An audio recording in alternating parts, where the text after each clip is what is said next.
Les damos la bienvenida a un nuevo encuentro en el ciclo de conferencias internacionales, las colecciones bibliográficas especiales Diferentes Miradas, organizada por la Biblioteca Nacional Mariano Moreno y auspiciado por la Asociación Internacional para la Protección del Patrimonio Cultural, ASIMPAC.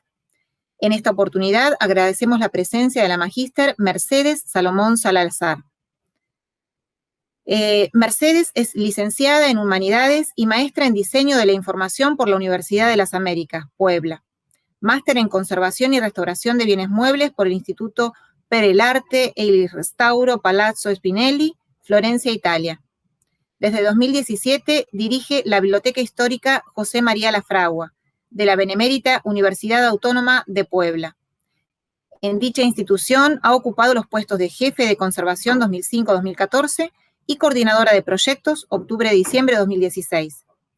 Es coordinadora de los proyectos digitales Catálogo Colectivo de Marcas de Fuego, Primeros Libros de las Américas, impresos americanos del siglo XVI en las bibliotecas del mundo, y Estampas de la Academia de Bellas Artes de Puebla, modelos y ejemplos gráficos para la enseñanza del dibujo.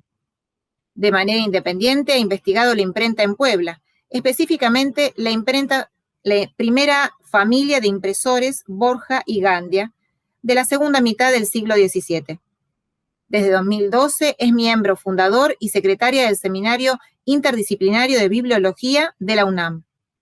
Y desde 2014 funge como secretaria de este. Desde 2015 es miembro titular del Subcomité de Preservación Documental en el Comité Técnico de Normalización Nacional de la Documentación. La exposición de hoy se titula Improntas al fuego, tras las huellas de procedencias coloniales.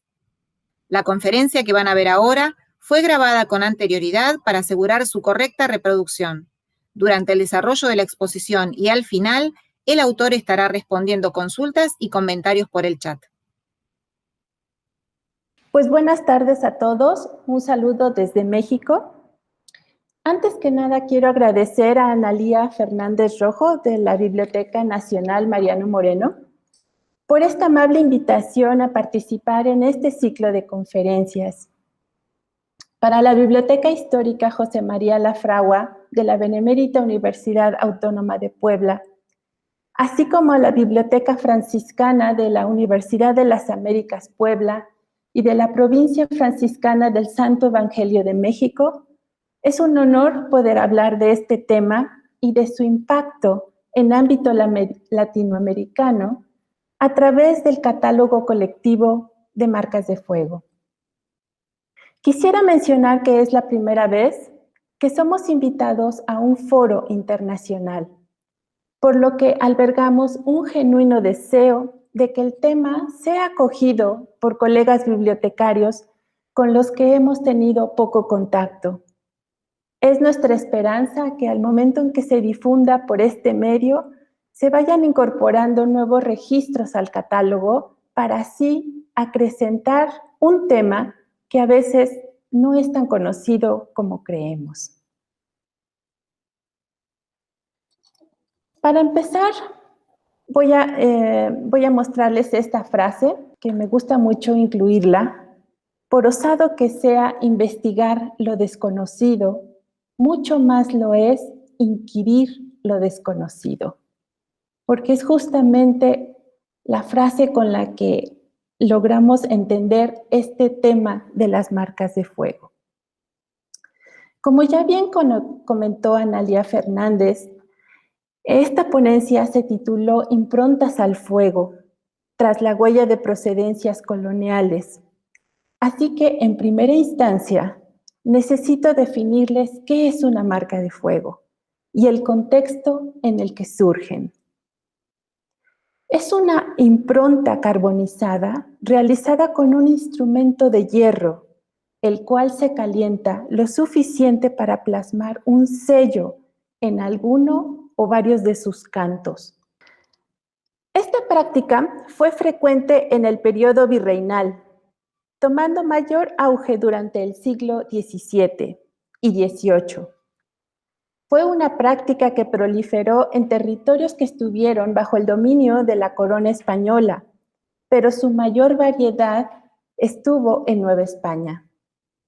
Por lo mismo, desde que salió a la luz este catálogo justo hace 10 años, las instituciones fundadoras sabíamos que teníamos de frente un reto inmenso solo en ámbito nacional, mas no por ello descartamos la esperanza de localizar más casos en territorio europeo y nuevos en Latinoamérica. Ahora la pregunta obligada es, ¿marcar libros? ¿Para qué? Podemos remontarnos a la antigüedad, a la costumbre de egipcios y romanos que marcaban el ganado mediante hierros candentes para identificar la propiedad de un animal. Afortunadamente, esta práctica ya cayó en desuso, pero es muy probable que sea el antecedente de esta práctica en los libros y que responda al mismo objetivo de dejar una evidencia de pertenencia a un convento, a un hospital, a un seminario o a una institución académica, incluso también a un particular. Estas improntas se conocieron en esa época como sellos, lo cual lo podemos afirmar gracias a dos documentos. El primero, que fue localizado por la maestra Elvia Carreño, respecto del relato del ministro franciscano Francisco Antonio de la Rosa, bibliotecario de la Librería Franciscana de la Ciudad de México, quien encargó la compra de carbón para calentar el sello.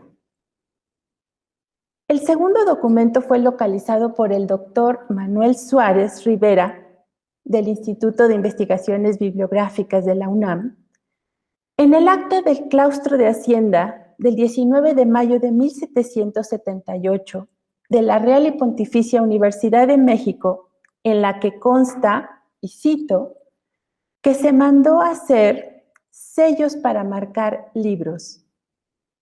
Estas dos referencias son las que nos permiten afirmar que a mediados del siglo XVIII así se le denominaba a estos instrumentos de marcar.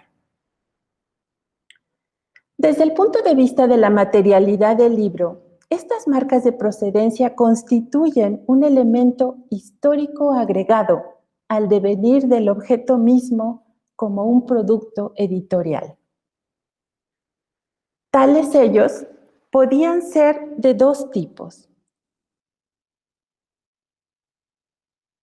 Primero, los epigráficos, que nos proporcionan a veces nombres completos. Aquí podemos ver en esta imagen cómo dice de la Puebla, para hacer referencia a la localidad donde se encontraba ese convento, pues no es lo mismo un convento de Santo Domingo en Puebla que Santo Domingo en Oaxaca. También puede ser que se incluya el nombre del convento o del colegio, como es el caso que aquí se alcanza a ver, que es Colegio de San Juan, para hacer referencia a un colegio de formación perteneciente al clero secular, también en Puebla. Este caso de acá abajo es una abreviatura que nos permite ver la palabra WJ5 con una abreviatura.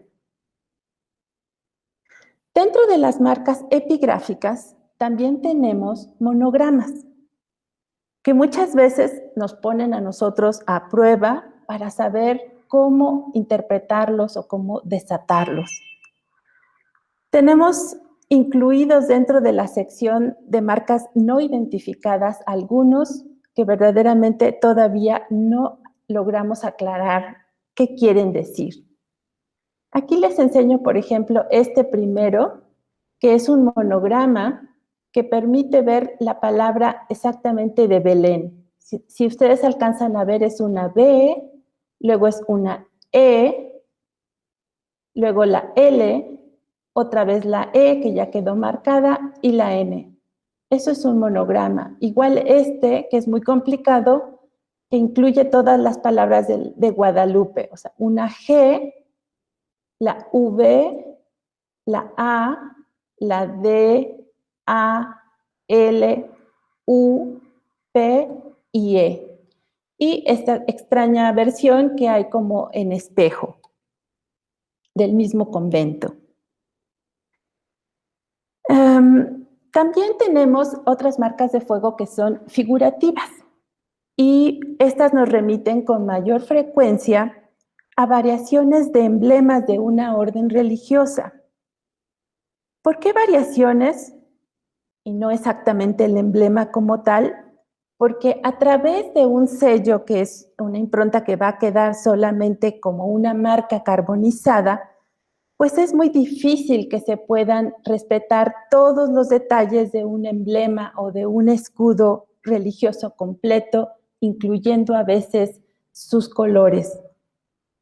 Por lo que es imposible dejarlos, entonces son solamente variaciones. Este, por ejemplo, es la flor de lis de los dominicanos. Este es el de San Felipe Neri, del oratorio. Y este, bueno, pues aunque habla sobre el convento de Puebla, encontramos las 5 llagas de los franciscanos. Y este, pues obviamente lo reconocerán, es el escudo de los mercedarios.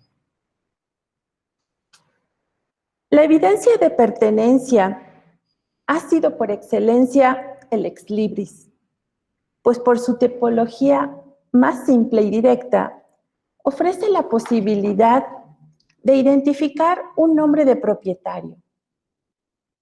La marca de fuego se considera entre las marcas de procedencia más complejas. Paola Riccardi las llamaría de difícil interpretación y menos universales, pues en conjunto nos hablan de un periodo específico, de un cúmulo de colecciones bibliográficas que surgieron en un contexto geográfico definido, al que van vinculadas necesariamente conexiones culturales, comerciales, religiosas e históricas. Entonces, si el ex libris era más conocido y era más fácil de usar, ¿por qué recurrir a un sistema de marcaje tan complejo como lo fue la marca de fuego? Si hablamos del mercado del libro Nueva España, hay que tomar en cuenta que los ejemplares traídos desde la península ibérica, pues tenían un costo muy alto. En su libro Negocio e Intercambio Cultural, el negocio del libro con América en la carrera de las Indias del siglo XVII, el doctor Pedro Rueda Ramírez indica que para los libreros de la península asumía un considerable número de riesgos. Entre ellos, había que traspasar la vigilancia de la Inquisición mexicana instalada en 1571, especialmente en puertos y aduanas. Otra situación a considerar eran los problemas burocráticos que el doctor Rueda describe de esta manera, y cito: a la amenaza inquisitorial de censura, requisa y secuestro de libros prohibidos se une la batería de medidas institucionales que refuerzan los medios de control legal sobre el libro antes de su impresión. Fin de cita. Sin embargo, todavía hay que agregar una normativa más respecto de la fijación del libro en una tasa oficial, que obligaba a los escribanos a decir, cito nuevamente, que se tasó cada pliego a tantos maravedís, que conforme a los pliegos que monta tanto en que se ha de vender tal libro. Fin de cita. Por lo que cada libro que lograba completar la carrera de Indias terminaba siendo pues un objeto preciado en las bibliotecas conventuales. Por ende, sus bibliotecarios buscaban maneras de asegurar que sus libros no fueran extraídos ni que fueran vendidos a otros conventos o que salieran a casas de particulares. Así que la primera práctica, la más sencilla y económica, fue incluir anotaciones manuscritas en las portadas que dieran fe de la pertenencia de cada ejemplar. Pero adicionalmente al costo basado de la propia materialidad, manufactura distribución y venta de libros impresos. Estos tenían un valor cultural y académico para las órdenes regulares y seglares. Para algunas, como los agustinos, los lotes de libros que les remitían eran, según el doctor Pedro Rueda Ramírez, una cuestión clave en la organización de la actividad misional de la orden y para su formación intelectual. Así que la forma más sencilla y económica, como comentamos, es la notación manuscrita, y aquí les voy a enseñar dos casos. La primera es esta del convento de San Diego convento de Nuestra Señora de San Diego de Guadalupe en la ciudad de Valladolid, en donde dice que el título son de 2 tomos y Felipe Venancio Martínez de Borja. Entonces, bueno, esta no se encuentra directamente en portada, pero es una manera de decir que este libro pertenece a este convento en particular, aunque después, obviamente, va a entrar la práctica de la marca de fuego. Otro caso que vemos en portada, que apenas si lo van a poder notar porque se ha diluido mucho la tinta, es este del convento de Santa Cruz de Querétaro. Bueno, pues muy pronto estas anotaciones manuscritas no van a ser suficientes y en algunos casos cayeron en desuso, pues con mucha facilidad las portadas podían ser desprendidas, con lo que desaparecía su vestigio de quién era su poseedor. Por tanto, la marca de fuego, al ser una impronta que genera un bajorrelieve en el canto del libro, que a veces puede ser de 1 milímetro o 2 milímetros, dependiendo pues del calor, exigía una tarea mucho más laboriosa si se pretende hacerla desaparecer.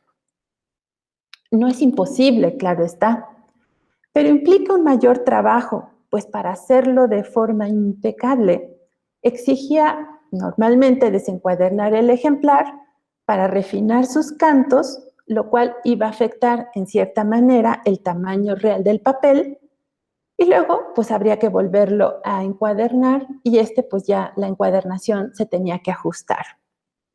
Sin embargo, en la Biblioteca La Fragua hemos tenido la oportunidad de localizar ya 2 ejemplares en los que se aprecia notablemente que la marca de fuego fue como lijada o tallada para desaparecerla. En estos casos en particular, queda evidencia del hueco, pero implica pues menos trabajo que el refinado del canto, y sin embargo logra su cometido. Ya no se puede saber más qué marca de fuego tenía. Tales labores, también hay que considerar, implicaban costo de tiempo, hora, hombre. Así que, pues la marca de fuego funcionó como un candado para evitar su hurto y en caso de que sucediera, que el objeto mismo contara con la evidencia que lo vinculaba con su poseedor. Podríamos hacer esta comparativa. Mientras en la actualidad las instituciones que resguardan libros marcados han creado políticas de acceso restringido para estos materiales, en el afán de asegurar su preservación como bienes culturales, el proceso de marcaje respondió a esta misma inquietud, asegurar que el libro permaneciera en el estante para poder ser leído, es decir, preservar su permanencia y controlar su acceso.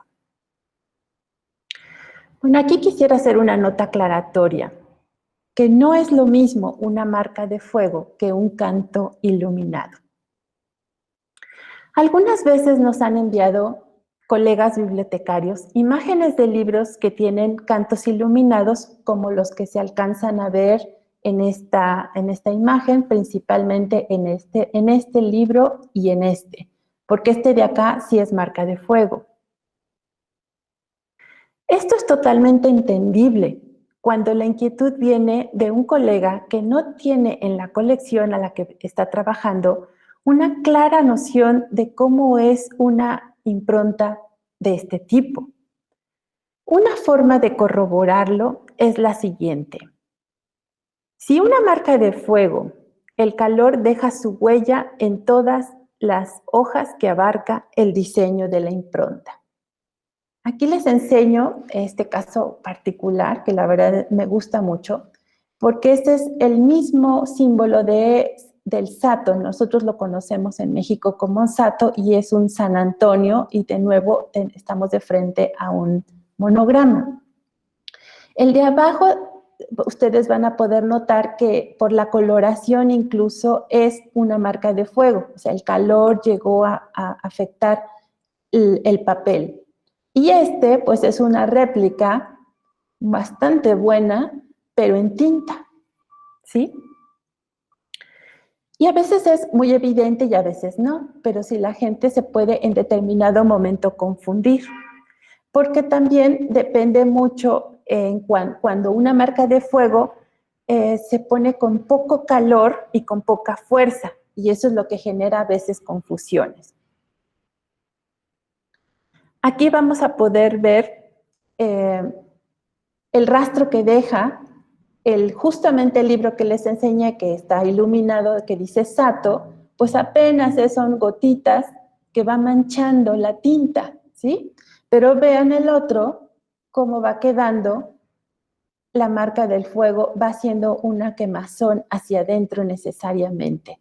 Entonces, cuando alguien tiene esa duda, es mejor empezar a ver el libro hacia adentro también.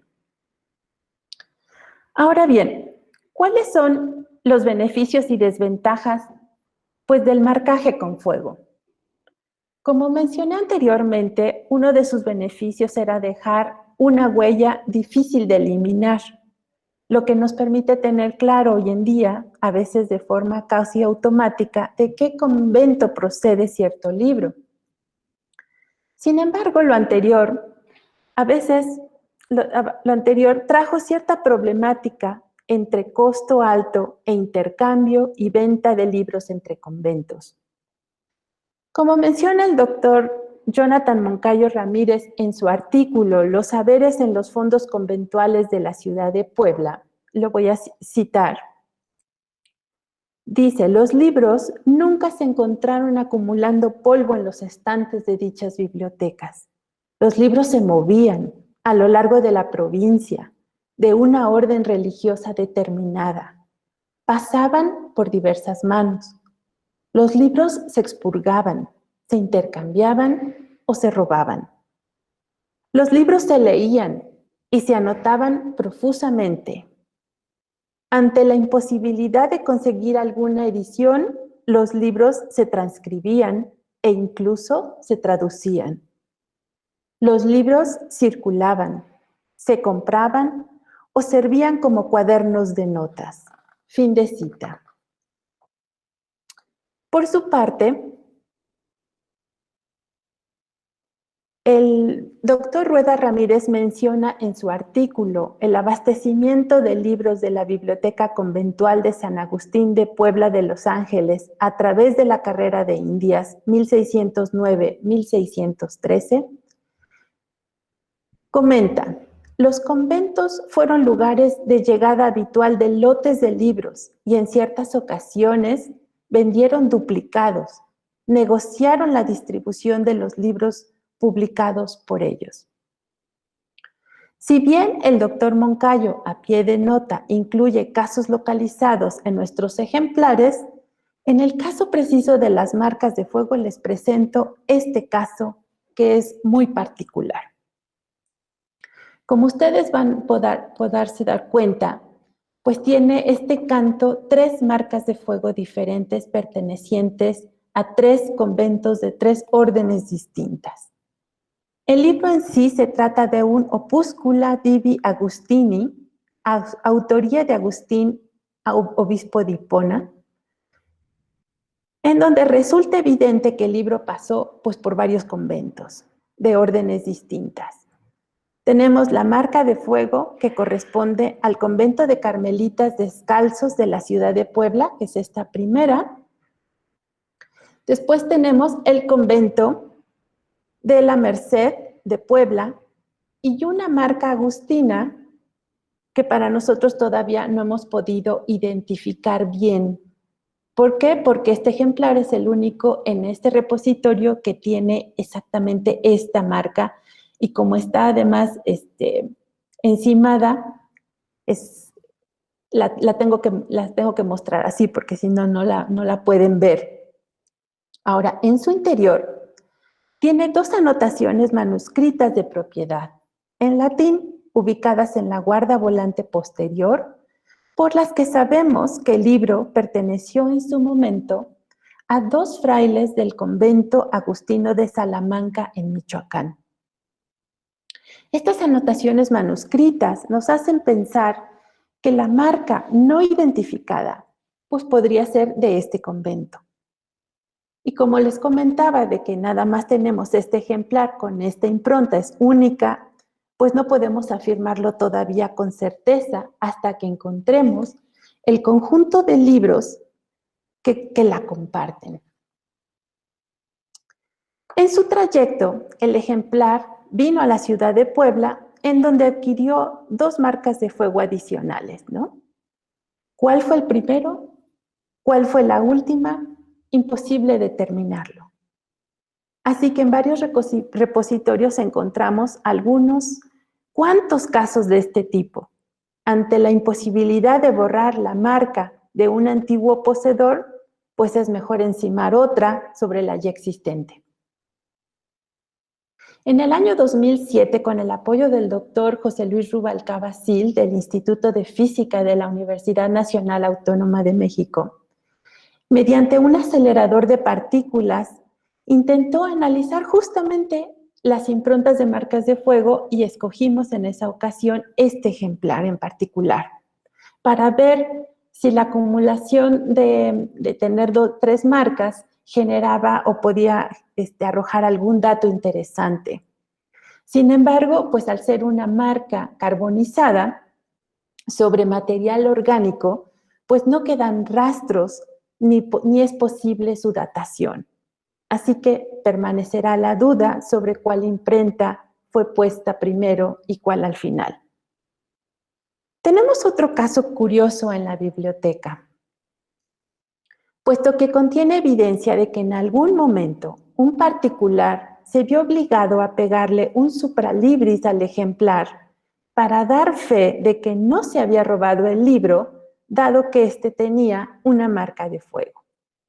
Se trata de la obra Declamaciones Cuadragesimales de Alonso de Orozco, impreso en Madrid en 1570.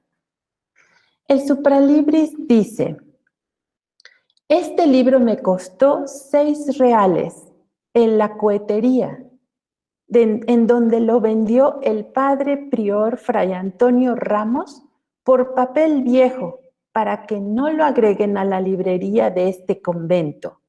Firma Fray Tomás Pons. Adicionalmente, en la cubierta anterior, se halla otra anotación que dice: este libro, aunque tiene sello de la orden, no es de la orden, pues el padre prior de Santo Domingo de la Puebla, Fray Antonio Pérez Ramos, lo vendió al cuetero, don Vicente Munguía, que vive delante de San Juan de Dios, por papel viejo, y yo se lo compré por 3 reales, y para que conste ser así, lo firmé día 31 de agosto de 97. Fray Tomás Pons, rubricado.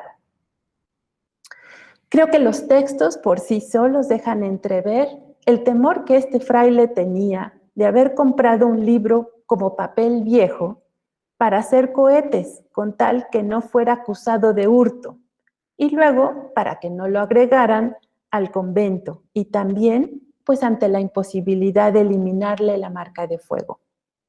Como podemos ver, el sello de fuego cumplía su función como una marca de propiedad casi inviolable.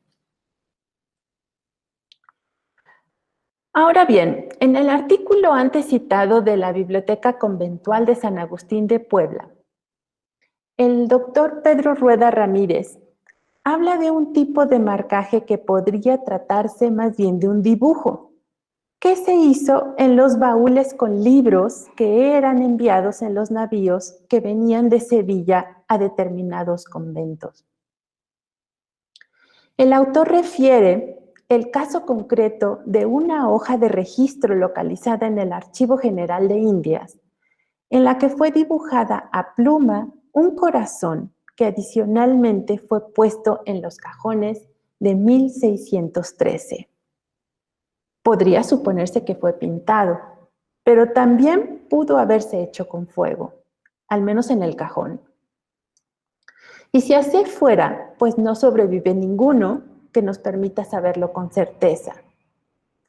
Este caso en particular, como refiere el doctor Rueda, se hizo con, y cito, finalidades de gestión burocrática del envío, almacenaje en aduanas y transporte en el navío. Fin de cita. Cuando el doctor Rueda preparaba su artículo, pues esperaba que dicho dibujo coincidiera con una de las marcas de fuego de los libros que pertenecieron al convento de San Agustín de Puebla, cuya mayoría se encuentran en la Biblioteca La Fragua desde la supresión de los conventos en 1859. Sin embargo, no fue así. Como se aprecia en la imagen, es muy parecida a variantes agustinas, específicamente a la del Colegio de San Pablo de la Ciudad de México, aunque no corresponde a ninguna de la orden en la metrópoli angelopolitana. Esta es la marca que con mayor frecuencia vemos en la Orden Agustina en Puebla, y esta es de México, y pues como podrán ver, pues es la que más se semeja. Pero justamente esa remesa de libros venía a Puebla, por eso es que el doctor Rueda pensaba que la encontraríamos aquí. Así que al menos para este caso, pues no hay una vinculación directa entre un diseño y la marca de fuego, pues que le fue puesta posteriormente a los ejemplares.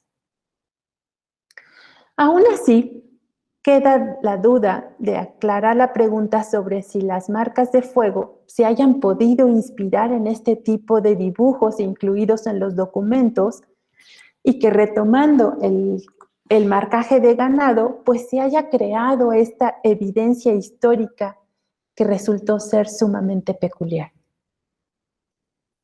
Según el licenciado Fermín Campos Pérez, en su artículo titulado Las marcas de fuego bibliográficas en la Biblioteca José María La Fragua de la Benemérita Universidad Autónoma de Puebla, las marcas de fuego posiblemente surgieron a partir de un método que él llamó simple, mediante el uso de herramientas ordinarias tales como un punzón o un pequeño fierro sin ninguna forma definida.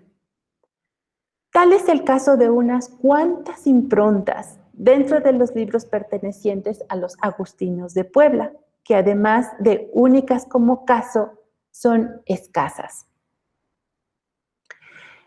Yo no he podido encontrar como estas que están viendo en la imagen en ningún otro repositorio, por lo cual me han hecho considerar que es posible que los agustinos hayan sido los pioneros en usar este tipo de marcaje, al menos en Puebla. No puedo afirmarlo en otras ciudades.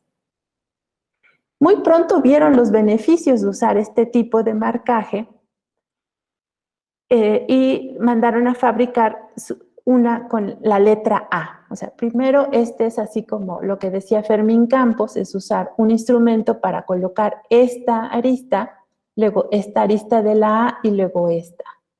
Y ya luego, pues mandar a hacer una que poco a poco se fue haciendo como más constante. Pero las As del convento poblano arrojan un sinfín de variedades, como se puede ver en esta otra diapositiva. Todas estas que ven son de Puebla y hay una enorme variedad.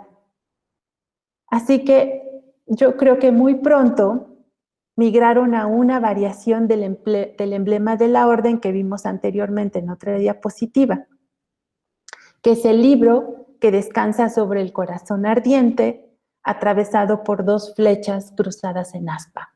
En alguna de estas, pues alcanza a ver que fue sobrepuesta sobre la A, como acá, como este otro caso, este otro caso, este otro caso.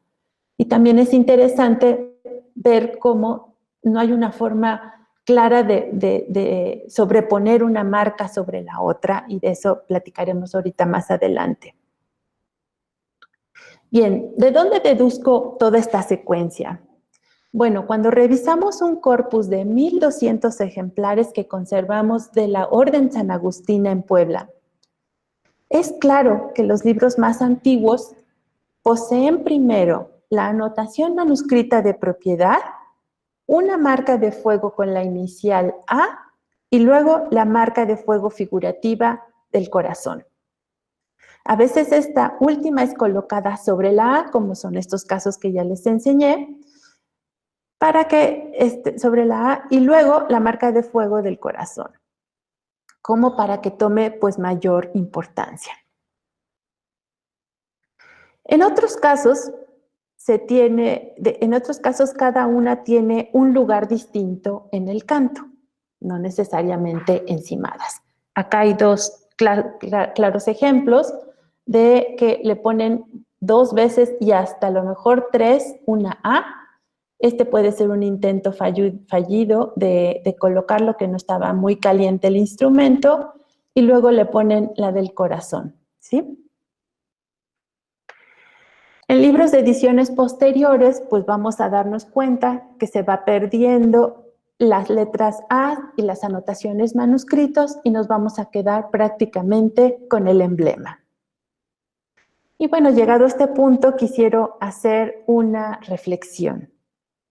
Esta sencilla práctica bibliotecaria, aunada a las que comúnmente se siguen llevando en nuestras instituciones, pongamos un caso específico, el sellado de libros con tinta, terminan siendo algo que se pasa de forma verbal de generación en generación y poco queda asentado en una documentación formal. Hoy día, las conocemos con el nombre de procedimientos, instrucciones de trabajo o políticas internas. Digamos que los sistemas de calidad se han diseñado para que ante la ausencia de un trabajador no se pierda la continuidad de un proceso. Los frailes que estaban a cargo de las librerías conventuales, pues no sintieron la necesidad de dejar esas prácticas por escrito, lo cual en verdad nos encantaría localizar para aclarar cuantiosas dudas que la sola recopilación de estas improntas no nos resuelve. Como ya hemos mencionado anteriormente, contamos con escasas y brevísimas referencias a esos sellos de marcar libros, pero ninguno nos dice exactamente si había un procedimiento a seguir. Y así como hemos visto miles de libros de la Orden de San Agustín, hemos visto los de otras órdenes masculinas de Puebla y de otras ciudades, y es claro que pues no hay un estándar que se repita infaliblemente sobre dónde se debía de colocar al menos la marca de fuego. Ahora quisiera hablarles sobre las marcas de fuego fuera del territorio mexicano. De forma muy breve, las contadas marcas de fuego localizadas en territorios de la corona española. La primera noticia que tuvimos fue en territorio italiano. Fue gracias al doctor Eduardo Barbieri en el año 2003, en el que publicó un artículo que refiere a la existencia de al menos 3 marcas de fuego de los conventos de Cerdeña. Si bien no hemos tenido la oportunidad de verlas directamente, generaron en el equipo del catálogo colectivo de marcas de fuego la expectativa de localizar eventualmente marcas de fuego en Europa. Fue gracias al doctor Pedro Rueda Ramírez, a quien ya he citado, cuando estuvo aquí alguna vez de visita en la Biblioteca La Fragua y estuvo más en contacto con libros que tenían marcas de fuego, que cuando regresó a Barcelona y tuvo en sus manos un libro que tenía una marca de fuego, pues nos dio aviso, ¿no? De la Biblioteca de Reserva de la Universidad de Barcelona. Y fue hasta el 2011 cuando yo tuve oportunidad de estar justamente en esa institución y en esa biblioteca, que pude verlas personalmente, esas marcas de fuego del convento de Santa Caterina en Cataluña, mismas que se encuentran ya incluidas en el catálogo de marcas de fuego. Aquí podemos ver que esta y esta son las, ¿cómo se llama?, dos marcas dominicas. Esta podemos ver que es una rueda de alusión a la rueda de martirio de la santa, pero con la flor de lis. Y más adelante, o sea, más años más tarde, se agregó una tercera marca, que es la que pueden ver aquí abajo, que es un monograma muy sencillo, que se alcanza a ver las iniciales S y F, que con mucha probabilidad deben de ser referencia hacia un convento franciscano, aunque a la fecha pues no sabemos a cuál en particular. El año pasado tuve oportunidad de visitar la John Carter Brown Library en Providence y tuve en mis manos dos nuevas marcas de fuego, muy similares en cuanto al uso de las mismas iniciales, que es la S y la F. Una que presenta el subíndice O. Estas dos, bueno, estas apenas si se alcanza a ver, debe de ser como esta incompleta, con O como de San Francisco. Resultó muy interesante localizarlas por dos cosas. Primero, que ambas son de nuevo marcas muy rudimentarias, si se compara con la localizada en Barcelona, que ya es un instrumento más afinado. Y segundo, que las dos se encuentran en libros que tienen pies de imprenta de Lima. Podría decirles que estos dos ejemplares me hicieron voltear la mirada a Sudamérica, específicamente a Perú, donde por largo tiempo pensamos que no había proliferado esta práctica. Yo la verdad espero que el año que entra poder tener acceso a algunos acervos de donde tengo noticias que pudiera haber, especialmente de fondos conventuales que se han conservado de alguna manera preservado, por lo que estos dos ejemplos en particular pueden mostrar que todavía hay mucho camino por recorrer en el estudio de las marcas de procedencia. Ahora bien, vamos a hablar sobre el estudio de las marcas de fuego en particular.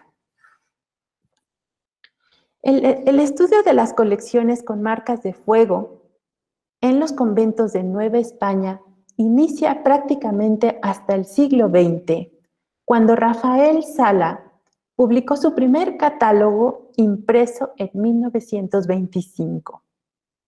A partir de su trabajo se publicaron 4 más, uno hasta el siglo XXI, que constituyen una referencia de estos primeros esfuerzos por identificarlas.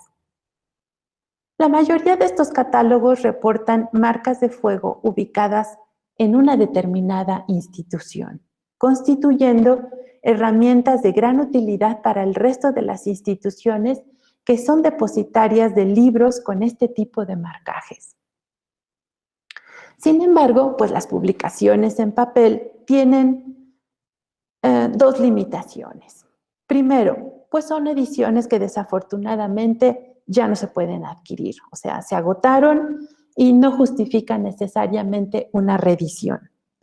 Segundo, registran muchas marcas de fuego como no identificadas y cuando se logra aclarar su procedencia, pues los repertorios impresos ya no se pueden actualizar. Esto nos ha pasado ya en el catálogo colectivo de marcas de fuego, en donde varias de esas improntas que estaban catalogadas como no identificadas, como les pasó lo mismo de que tienen un solo ejemplar aislado del resto del conjunto que puede dar mayor luz de su procedencia, pues no pudieron identificarlas.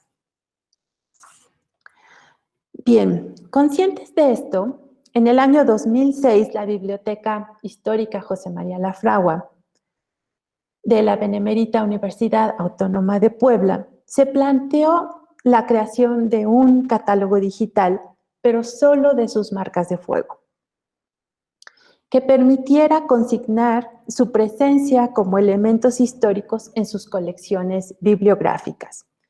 Se trataba de un proyecto pionero entre las bibliotecas de Fondo Antiguo de México.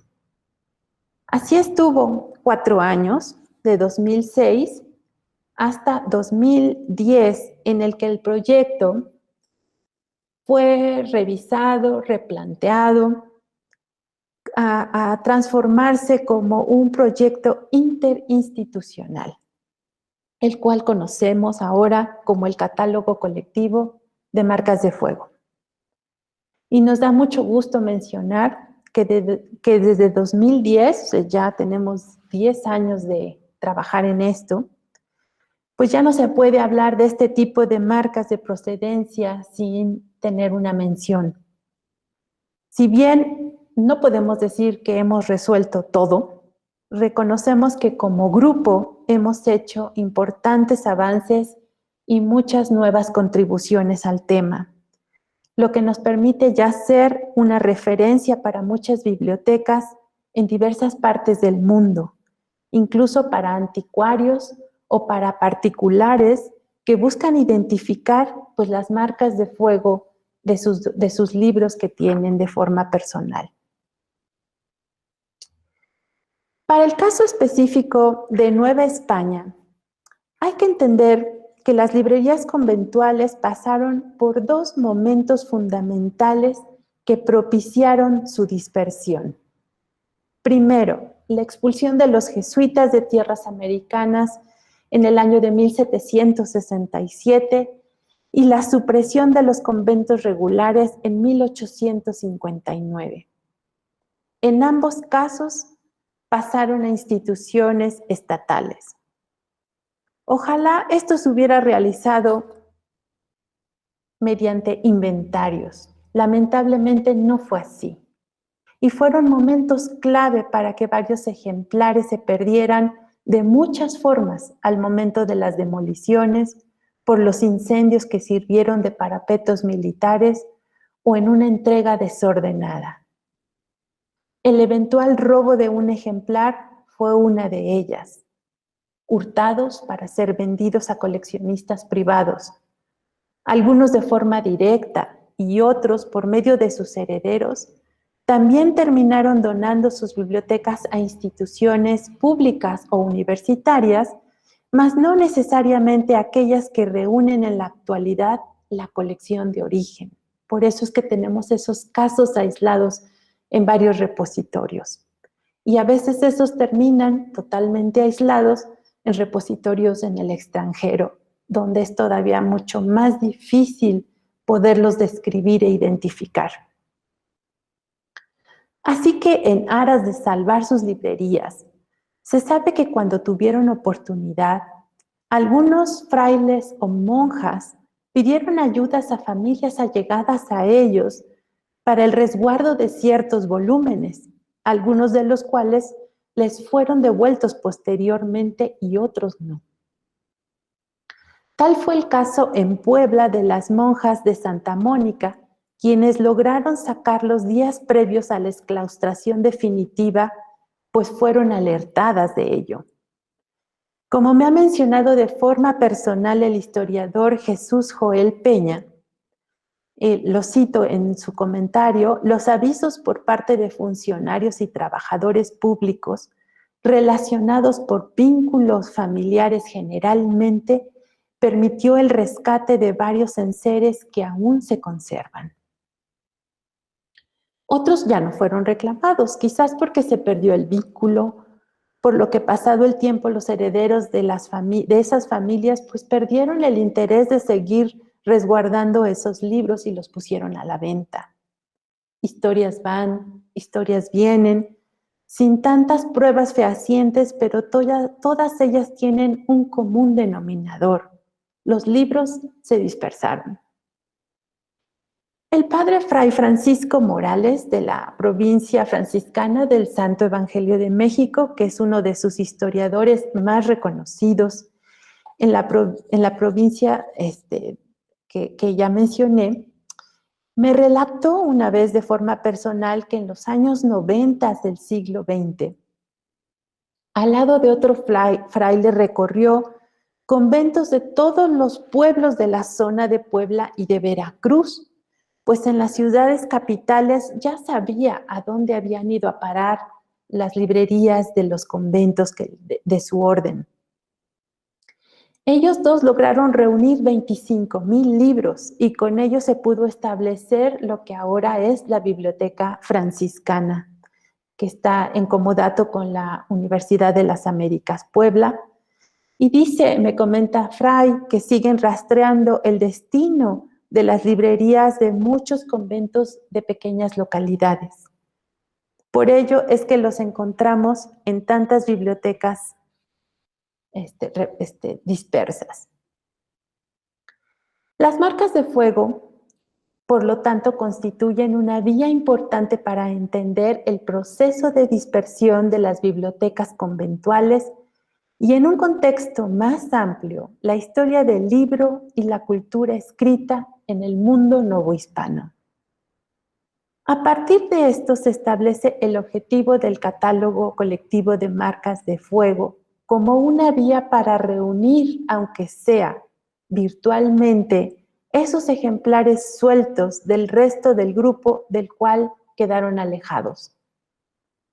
Y esto pues es gracias a las bondades de la Internet y de que el software mediante el cual funciona, que ese es XMLibris,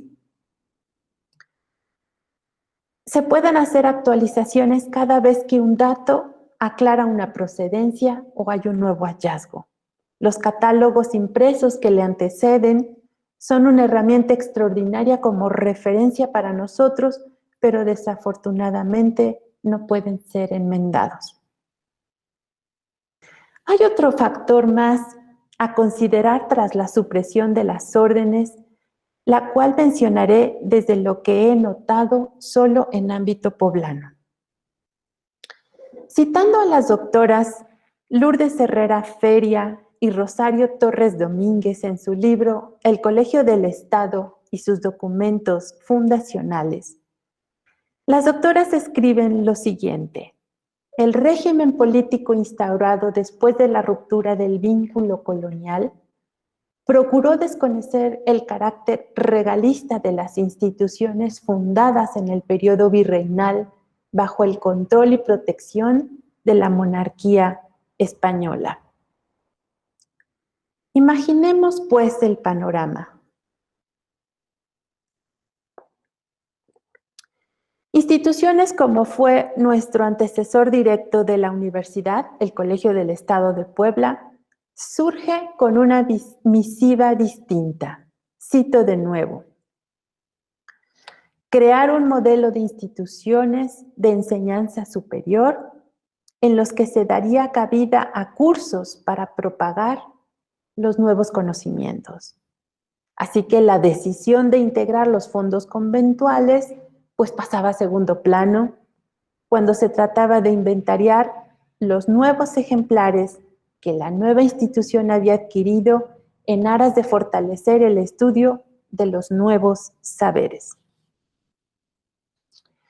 El maestro Edgar Iván Mondragón Aguilera, en su artículo El legado La Fragua y los nuevos tiempos de la biblioteca del Colegio del Estado en el último tercio del siglo XIX, cita un volumen de 1881 que contiene el inventario de los libros que existen en la biblioteca del mismo establecimiento y que consta de 398 fojas útiles escritas y 4 en blanco, en el que se hallan inventariadas 8.714 obras correspondientes a 17.988 volúmenes y una noticia de las obras por incluir y de las inscripciones incompletas en el que se hallan incompletas, advirtiéndose que en este inventario no están incluidos los libros procedentes de los conventos suprimidos, porque menciona más adelante, los libros provenientes de los conventos suprimidos estaban confinados y siempre a la espera de catalogación, pero no hay mención alguna que sugiera que fueran percibidos como materiales obsoletos destinados a desaparecer. Siempre aparecen como obras pendientes de clasificar y de reubicar en mejores espacios.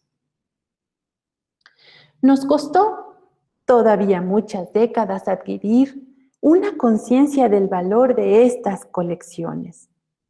Los procesos de catalogación, la digitalización de muchos de estos ejemplares ha cambiado radicalmente la forma como los abordamos. No solo desde la bibliología como objetos materiales, sino como menciona Moncayo Ramírez, porque ellos, y lo cito, dan cuenta de una milenaria tradición ininterrumpida, concerniente a una vocación por el saber y la enseñanza, la cual hunde sus raíces en la cuenca mediterránea y que nos revela un sistema fincado en 7 artes liberales, 3 orientadas al lenguaje y 4 a la naturaleza, el trivium y el quadrivium. Las marcas de fuego constituyen una huella única que nos permite abordar el estudio de las procedencias. Sin embargo, falta todavía realizar más estudios que nos permitan entender a fondo la composición de esas bibliotecas coloniales. Más allá de identificar joyas bibliográficas o de poder decir que pertenecieron a determinado convento, hay que analizar cómo se entrecruzan con otros impresos para intentar identificar esas líneas específicas que cada uno tenía, vinculados necesariamente a las reglas y misión de sus propias órdenes. No obstante, también debemos mencionar que las marcas de fuego no son en muchos casos tan fáciles de identificar. Hasta que no localizamos los grupos de libros que comparten un sello en particular o un conjunto de ellos, los que están aislados, como hemos mencionado ya anteriormente, y que carecen incluso de alguna anotación manuscrita, puedan cedernos también una primera pista, pues seguiremos teniendo casos que nosotros denominamos marcas no identificadas. Y digo a primera vista porque a veces las anotaciones manuscritas pueden hacernos muy malas jugadas. Y voy a exponer un caso. En 2006, cuando se hizo el catálogo digital de la Biblioteca La Fragua, el bibliotecario Fermín Campos Pérez localizó este ejemplar con esta marca de fuego, que también es un caso único. Vaya, creo que hay 3, 4 ejemplares nada más. Y solo este tiene una anotación, 2 anotaciones manuscritas tachadas. Esta marca en particular procede de un convento femenino. Y pues al Colegio del Estado solamente, como ya les mencioné antes, llegaron los conventos masculinos tras la exclaustración. Así que Campos Pérez la atribuyó al convento de Santa Mónica, guiándose con el monograma que tiene una C, ¿sí?, que para él refería a la palabra convento, y la R que hacía alusión a Recoletas. El catálogo de Rafael Sala de 1925, así como el de Enrique Kraus de 1988, pues no nos brindaban mayor información porque ambos las incluyen como marcas no identificadas. Ahora, si analizamos las anotaciones tachadas, una de ellas dice, que difícilmente se va a poder ver en esta imagen, convento de Nuestra Madre Santa, luego está texto ilegible y dice de la Puebla. Y se supuso que el tachado correspondía a la palabra Mónica. Personalmente yo no estaba convencida de esta atribución, por lo que me dediqué a rastrear el nombre de la monja que se lee en la segunda anotación manuscrita tachada, que dice de Rafaela Margarita de Señor San Joseph, que ese es pues un nombre normalmente que escogen las monjas, ¿no? En el acervo tenemos un libro que se llama Colección de providencias dadas a fin de establecer la santa vida común, a que se dio principio en el día 3 de diciembre, domingo próximo pasado, de 1769. En los 5 numerosos conventos de Santa Catarina de Siena, Purísima Concepción, Santísima Trinidad, Santa Inés de Montepulciano y Máximo Doctor San Jerónimo, religiosas calzadas de esta ciudad de la Puebla de Los Ángeles, que está publicado en 1770, el cual inicia con la carta pastoral que el señor obispo Francisco Fabiani Fuero hizo llegar a dichos conventos el 10 de agosto de 1768. En la página 86 se encuentra la transcripción de la carta con la que entonces la priora del convento de Santa Catalina, Juana del Santísimo Sacramento, responde al señor obispo expresando estar de acuerdo en obedecer sus mandatos y ordenanzas. Adjunta un documento en el que cada una de las monjas de su comunidad firmaron por escrito la manifestación de sus voluntades. Y en la página 92 se lee: Rafaela Margarita de Señor San Joseph, digo que obedezco a nuestro prelado e ilustrísimo con toda voluntad. Con esto se confirma que dicha monja perteneció al convento de Santa Catalina y no al de Santa Mónica. Ante esta nueva evidencia, empecé gestiones para tener acceso a la colección que resguarda el Museo de Santa Mónica, donde sí se conservan los libros de algunos de los conventos femeninos. Y ahí estaba justamente el resto de los ejemplares que comparten esta marca de fuego. Así que con ayuda de una de sus bibliotecarias, localizamos varias anotaciones manuscritas que apuntaban en definitiva al convento de Santa Catalina de Siena. Siempre permanecerá la duda de si en algún momento el ejemplar, por vía de esta monja o no necesariamente, pasó a formar parte de la biblioteca de las monjas agustinas de Santa Mónica. Bueno, pues necesitamos hablar de otro tema más en cuanto a las variantes de las marcas de fuego. Anteriormente les mencioné pues que no sobreviven muchos documentos que nos dan luz sobre los lineamientos o procedimientos que se debía seguir para el marcaje de libros. Citando nuevamente la investigación de la maestra Elvia Carreño, en el inventario y memoria de los libros del convento de las Llagas de Nuestro Padre San Francisco de la ciudad de Puebla de agosto de 1744, hizo una breve nota para los bibliotecarios respecto de cómo tratar un libro pequeño, que a nuestro entender es más bien un libro pues delgado. Y se indica lo siguiente: bastará que queme algo del sello y después con el mismo sello entintado, lo sellara en la primera hoja que tenga algún blanco, poniéndole rótulo que es de acá. Obviamente nosotros por rótulo entendemos una anotación manuscrita. y poquísimos ejemplares ilustran justamente esta instrucción. Pero tenemos un caso del convento franciscano, aunque no de México, pero de Puebla, y se los voy a mostrar.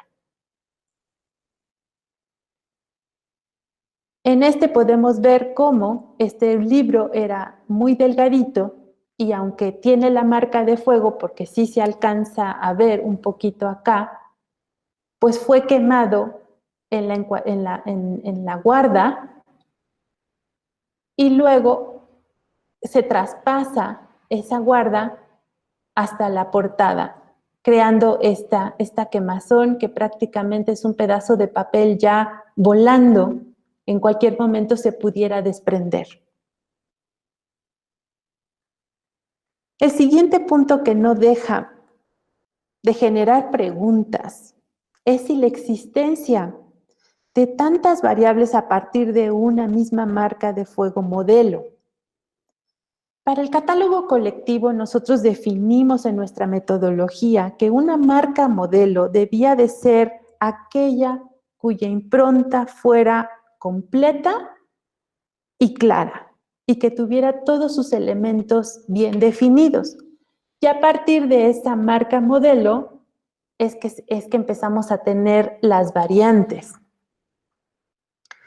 El mismo bibliotecario de la Rosa, minucioso guardián de la librería franciscana de las 5 llagas de la Ciudad de México, dejó documentado que había mandado hacer, y cito, un sello nuevo para sellar de nuevo con claridad todos los libros, porque el que había los quemaba mucho y confundía con los de otros conventos. Esta cita es sumamente reveladora, pues nos deja saber al menos 2 cosas. Primero, había que mantener las improntas claras para que no se confundieran con las de otros conventos. Aquí tenemos el caso de un libro que de nuevo es un libro muy delgadito y tiene una marca de fuego. Que a primera vista, si vemos esta del Sato y esta del Colegio de San Luis, pues si no es uno cuidadoso, puede uno llegar a cometer cierto equívoco de atribuirla a un convento que no le corresponde.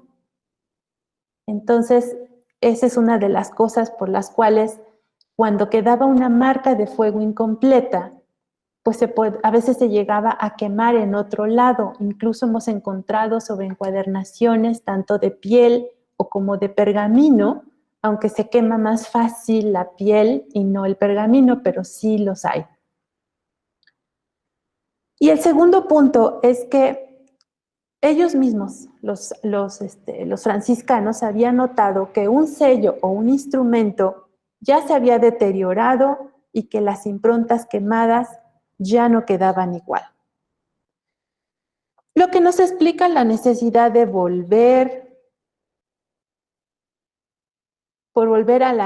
de la variable generada a la marca modelo.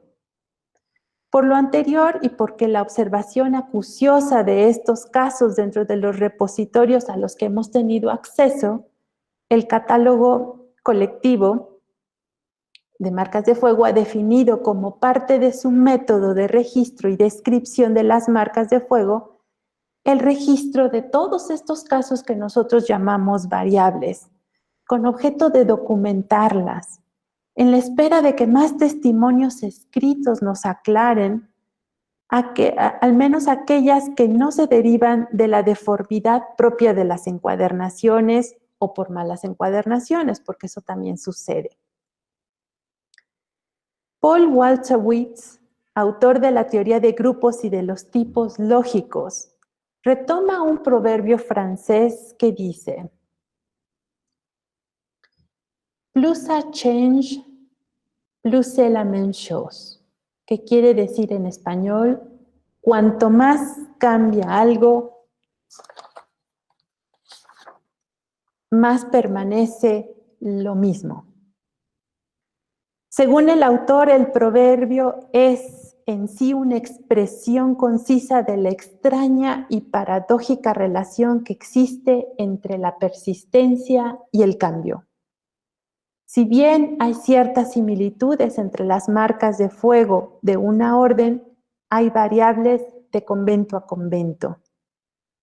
Este es un caso que ahorita estamos viendo de las marcas betlemitas, en donde tenemos variaciones, pero hay una permanencia entre el diseño optado, pero también hay variables, ¿no? Entonces hay persistencia y cambio. Y esto nos lleva a entenderlas como subgrupos, aunque en el sitio de marcas de fuego nosotros le llamamos colecciones. Tales variaciones nos permiten llegar a tener ciertas hipótesis sobre algunas marcas de fuego de las que todavía no podemos afirmar su exacta procedencia. Y de nuevo, en espera que los grupos de libros que las comparten se encuentren, aunque sea de forma virtual.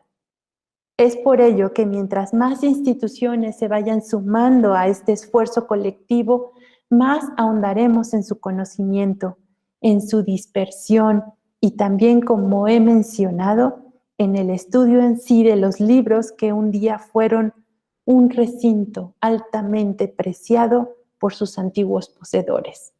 Muchas gracias.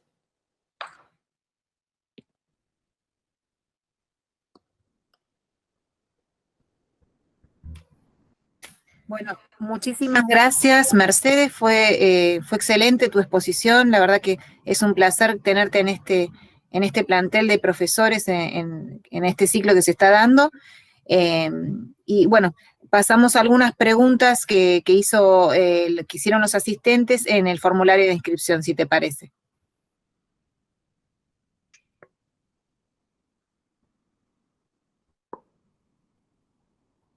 Bueno. Sí. Una de las preguntas hablas también sobre lo que es la digitalización de estos fondos. ¿Cómo estos dispositivos digitales y la plataforma digital preservarán estas colecciones especiales? Bueno, mira, en el caso de las marcas de fuego, pues no estamos digitalizando al 100% el libro, ¿no? Porque es un proyecto digital que tiene una función completamente distinta. Ahí lo que estamos dando prioridad es a la portada, a las anotaciones manuscritas y a los cantos, principalmente.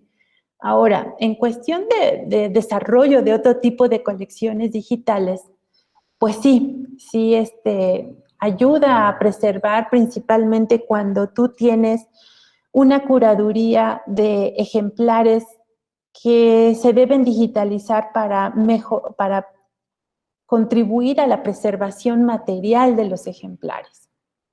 Entonces, ahí le das prioridad a la conservación. Entonces, cuando tienes investigadores que consultan con cierta regularidad algún documento, por ejemplo, en nuestro caso que tenemos 2 códices coloniales que son pues de lo más preciado y que todo el mundo quiere conocer, pues es mejor tenerlo digitalizado porque estarlo sacando todo el tiempo en visitas, a exposiciones, a consulta, pues arriesgamos su materialidad a la larga, ¿no? No significa que no lo saquemos a consulta, pero ya lo sacamos cuando se trata de investigaciones que realmente justifican la consulta del material en físico, ¿no? Entonces, de esa manera preservamos ese tipo de cosas. Y bueno, nosotros tenemos otra política que es tratar de localizar, de digitalizar documentos raros, pero no raros, o sea, bueno, pueden ser únicos, porque sabemos que no se encuentran en otras bibliotecas. Tenemos el caso de un incunable, que hasta donde se sabe es el único ejemplar que sobrevive, y nosotros lo tenemos, entonces ese es muy importante. Pero también sobre Puebla, o sea, le damos prioridad a documentos que son importantes de la ciudad, porque no nos vamos a poner a digitalizar documentos que a lo mejor están ya digitalizados en otras bibliotecas, pues si son impresos franceses en Francia, ¿no? No tiene caso repetir esos esfuerzos digitales, ¿no? Entonces, mejor tratamos de ver, hacer un análisis de qué hacer para ayudar, o sea, que la digitalización sea en pro de la conservación de los materiales en físico. La siguiente pregunta es, también está muy vinculada a lo que mencionaste sobre esa investigación en una anotación manuscrita que diste, ¿no? que expresaste recién. Desearía consultarles si habitualmente participan grafólogos en el análisis de los manuscritos pertenecientes a las colecciones especiales, ya que se trata de un abordaje tal vez inexplorado que me interesaría abordar. La grafología es una disciplina que estudia la escritura desde el punto de vista proyectivo. Pues mira, nosotros te voy a contar que sí tuvimos un caso, no muchos, pero sí en donde involucramos un grafólogo. Se trata de un manuscrito de un padre jesuita, el padre Priego. Es justamente uno de los padres que les toca vivir la expulsión de los jesuitas en Puebla. El padre se va y en su camino va haciendo toda la narración de todo lo que sufrieron los jesuitas en el exilio. Y él hace un manuscrito que tenía toda la esperanza de publicar.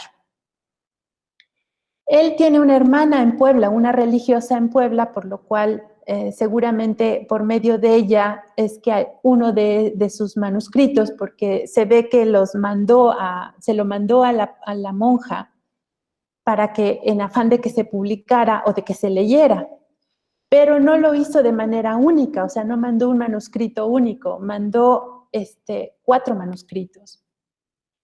Entonces, una vez que se tuvo una reunión acá de varios bibliotecarios, el anterior director pues estaba muy presumidito de ese manuscrito y lo comentó con una bibliotecaria que estaba en otra ciudad y dice, no, es que no es único tu manuscrito, nosotros tenemos ese manuscrito también. Ahí fue cuando supimos que habían 2 manuscritos iguales. Entonces, pues la siguiente intención fue, pues hay que reunirlos, ¿no? Entonces sí logramos que lo trajeran del Vito Alessio Robles. Y se juntaron aquí los 2 gemelos, porque desde entonces les llamamos los manuscritos gemelos, y sí se contrató a un grafólogo para que estudiara exactamente la caligrafía. Y ese grafólogo determinó que era la misma mano la que había hecho las 2 copias. Y también en la conferencia les mencioné la intervención del doctor Rubalcaba, y el doctor Rubalcaba los analizó desde el punto de vista de las tintas. Y logramos determinar cuál fue el primero que se realizó por el cambio de tinta, porque se hizo, hazte cuenta, como 3/4 partes del libro con una tinta, la última parte se hizo con otra tinta y esa coincide con todo el siguiente ejemplar. Entonces sabemos la continuidad de esos 2 manuscritos. Así que sí es importante en un caso así especial como fue ¿no? Que lo ameritaba. Años después encontramos otros 2 más en la colección de Genaro García que está en la Nettie Benson, y esas también los pude ver. Sin embargo, es interesante porque el de la Vito Alessio Robles y el de la Fragua mantienen las guardas muy parecidas en la encuadernación, y la encuadernación también, incluso tiene herrajes. Pero los 2 de Genaro García son distintos, pero esos 2 son otro par de gemelos. Entonces yo creo que este padre jesuita, en su angustia de que en algún momento fueran incautados, destruidos, yo creo que se generaron varias copias con la esperanza de que se publicara. Y bueno, pues ya ese libro, al menos lo que hemos hecho es digitalizarlo, ya es uno de los documentos que se puede ver y se puede leer, que yo creo que era algo que él esperaba que sucediera. Sí. Muchas gracias por la respuesta. Hay otra consulta que dice, mi investigación de maestría refiere al reconocimiento al aporte afro en la construcción del Estado Nacional. Quisiera saber si esa es una de las líneas de investigación de Mercedes. No, no, cuando me presentaste ves que He trabajado en imprenta poblana, he estado trabajando mucho las colecciones de estampas de la Academia de Bellas Artes de Puebla, pero ese siglo XIX, y pues ya tengo casi 15 años trabajando marcas de fuego. Entonces, no, la verdad, este tema no lo domino.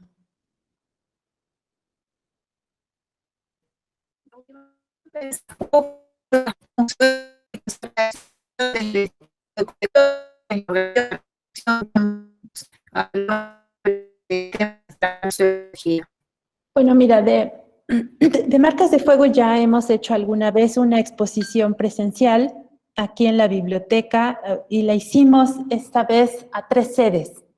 Fue cuando logramos hacer una reunión de todas las instituciones que participan en el catálogo. Juntamos las 3 sedes de Fondo Antiguo de Puebla y cada una montó las marcas de fuego que más representación tienen. Por ejemplo, la Biblioteca Franciscana le dio prioridad a las marcas de fuego de los franciscanos y la Biblioteca La Fragua a otras y la Biblioteca Palafoxiana a las que tenían que ver más con el clero secular. Entonces, hemos hecho cosas interesantes. Los montajes en cuestión de exposiciones bibliográficas, justamente para mostrar las marcas de fuego, es un reto museológico, la verdad, porque sí tienes que generar formas de lo que veas es el canto. Normalmente los atriles están diseñados para que abras el libro y muestres pues, la portada o muestres el interior del libro, pero no el canto. Y bueno, lo mismo nos va a poner nos puso alguna vez ya en problemas mostrar las encuadernaciones. Aunque la encuadernación pues puedes ponerla cerrado el libro de frente cuando la portada anterior es la cubierta anterior es la que tiene pues algo más importante que ver, ¿no? Pero a veces también es importante ver el lomo. Entonces sí, es interesante, pero sí es un reto desde elementos museográficos y desde la museología sobre marcas de fuego en particular. De libros, pues no, de libros es un poquito más fácil y creo que ya ustedes me imagino que también tienen esa experiencia, ¿no? De estar haciendo exposiciones bibliográficas temáticas. Siempre hay que encontrar un hilo conductor y pues lo que nosotros hacemos acá en la biblioteca es tratar de invitar a curadores que dominan un tema, porque nosotros como bibliotecarios a veces no conocemos todo. A veces son los mismos investigadores que nos vienen y nos platican cosas maravillosas que encontraron que nosotros pues desconocíamos o no habíamos captado el valor realmente de lo que teníamos. Entonces, cuando los invitamos a hacer una exposición es que nosotros también aprendemos de ellos y con ellos pues también revaloramos lo que conservamos, ¿no? Eso también nos ayuda a poner en valor y luego ese valor es el que nos ayuda también a determinar esa unicidad que justifica a veces su digitalización. Muchas gracias por el aporte. Ojalá podamos servir también de este ciclo, servir y ser de utilidad para promocionarlo, para difundirlo y para acrecentar la cantidad de participantes, ¿no? Propiciar que otras bibliotecas con este tipo de colecciones puedan participar de ese catálogo colectivo.